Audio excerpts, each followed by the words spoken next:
Estamos de volta com os assuntos discutidos pelas comissões.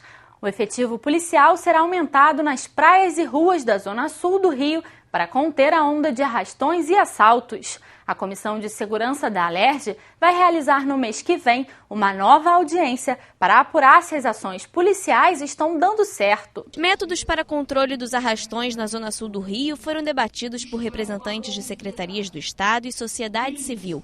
A Polícia Militar anunciou que está elaborando estratégias e que é possível o uso de delegacias especializadas para aumentar a proteção policial nas ruas. A utilização de unidades especializadas, delegacias ou batalhões, eles são recursos. E no momento em que você tem Rock in Rio, Flamengo e Vasco, uma operação verão, em que a polícia tem escassez de recursos também, todo recurso que puder ser aplicado, obviamente, volto a repetir, obedecendo a lei, obedecendo decisões judiciais, ele pode ser aplicado.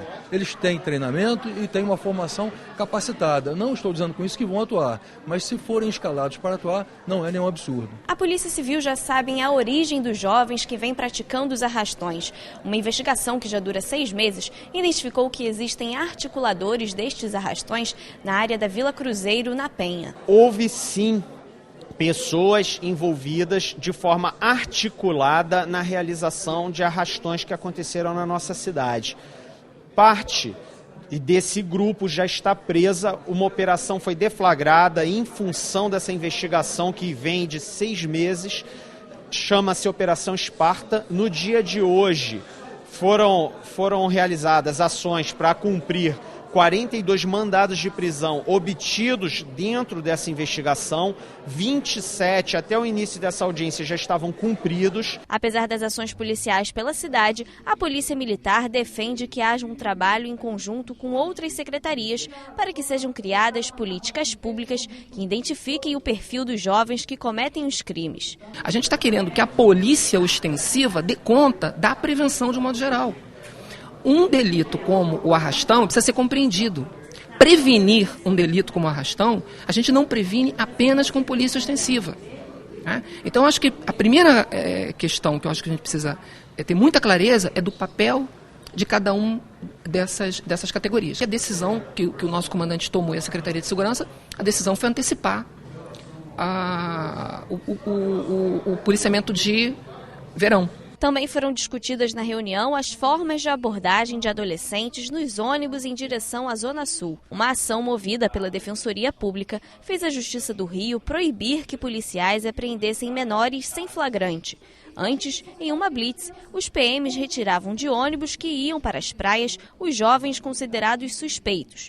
O deputado Jorge Felipe Neto, que solicitou a audiência pública, está elaborando um projeto de lei que define um roteiro para a abordagem e acolhimento dos jovens suspeitos. Em caso de flagrante que já está estabelecido no ECA e apreensão temporária nas delegacias, que se comunique imediatamente ao Conselho Tutelar, o Conselho Tutelar vai acionar a família através de buscativa para que se responsabilize ou não esses pais por alienação parental, por abandono intelectual, enfim, por uma série de tipologias criminais ali estabelecidas no Estatuto da Criança e do Adolescente, que esse é o verdadeiro culpado da história. Se há alguém culpado dessa história, é o pai, a mãe, enfim, o responsável, que não está se responsabilizando pela criança. Para acompanhar e apurar o resultado das medidas adotadas pela polícia, a presidente da comissão, deputada Marta Rocha, vai solicitar uma nova audiência pública. Daqui a um mês,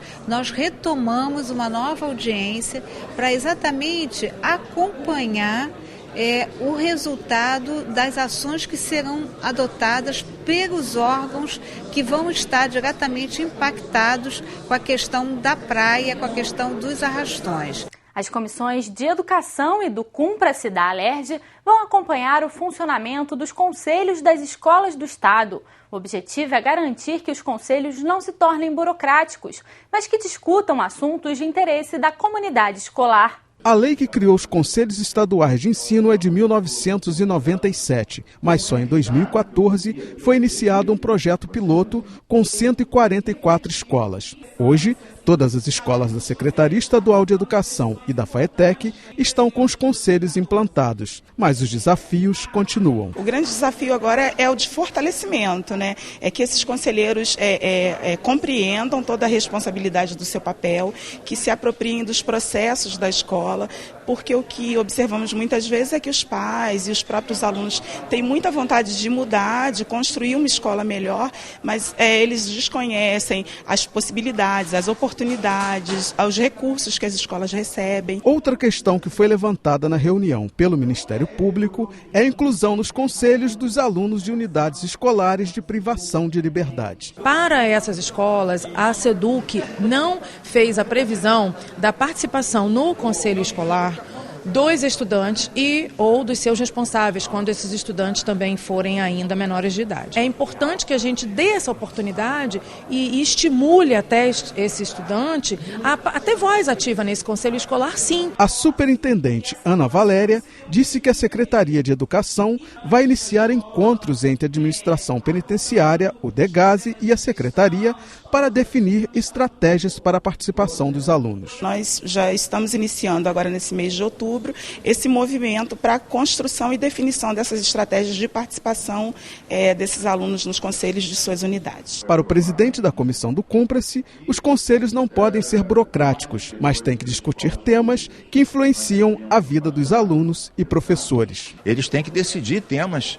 que influenciam na vida dos alunos e professores, como a qualidade da gestão, do recurso, né, os salários dos professores, a evasão dos alunos, muitas questões. Além de discutir com as direções da Secretaria de Educação e da FAETEC, esses conselhos vão começar a funcionar. A partir de um certo momento, nós vamos poder visitar deputados da Comissão do Cúmplice, da Comissão de Educação, algumas reuniões desses conselhos para ver se realmente eles estão discutindo temas relevantes ou é assinar ata e abobrinha. Aí não dá.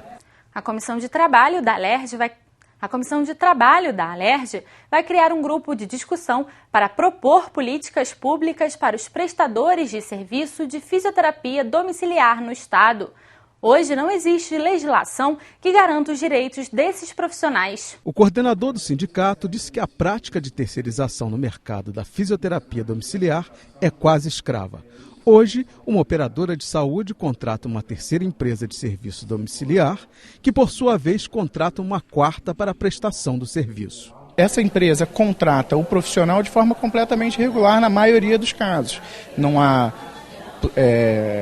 carteira assinada, não há vínculo trabalhista, é pago valores ínfimos, como a gente falou aqui, cerca de 10, 15, 20 reais, quando muito 20 reais, e hoje o movimento pede um pagamento mínimo de 30 reais. Mas diante do nosso referencial nacional de honorários, de procedimentos fisioterapêuticos, o valor mínimo de um atendimento de fisioterapia domiciliar seria em torno de R$ 88 reais, podendo chegar até R$ 201 reais, dependendo do tipo de procedimento feito. A representante da Agência Nacional de Saúde explicou que a agência não tem o controle da atividade porque a fisioterapia domiciliar ainda não está incluída no rol de procedimentos que determina o mínimo de serviços que as operadoras são obrigadas a prestar aos consumidores. A participação da agência com relação à fisioterapia domiciliar ocorre mais quando a operadora oferece além do que está no rol de procedimentos, né, que é até desejável, o rol de procedimentos é o mínimo. O presidente da Comissão de Trabalho da Alerj